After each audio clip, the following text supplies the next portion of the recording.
আমি মামাম ঘুম থেকে উঠে পড়েছি, তো বিছানাটা খুব এলোমেলো তো গুছিয়ে নিচ্ছি। বাসি কাজ আমার কিচ্ছু হয়নি, তো বাসি কাজগুলো আমি সব করে নিচ্ছি।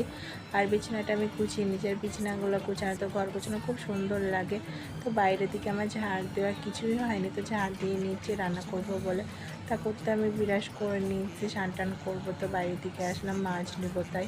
তো স্নান টান করে আমি আলু কাটতে বসে গেলাম। আর মামা তো গ্যাসে খেলা করছিলো, মশলাও বেটে দিচ্ছিলো। তো মাছ ধোয়া কমপ্লিট হয়ে গেলে হলুদ লবণ মাখিয়ে আমি এতে কড়াইয়ে ছেড়ে দিলাম। আর ভাজা হচ্ছে, তো ভাজা হয়ে গেল, নামিয়ে নিলাম।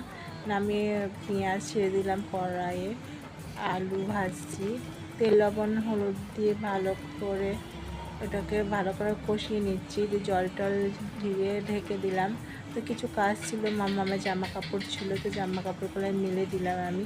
তো ছাদ থেকে এসে দেখলাম তরকারিটা হয়ে গেছে, তো বাটিটা আমি ঢেলে দিলাম তরকারিটা। আর খেতে খুব টেস্ট হয়ে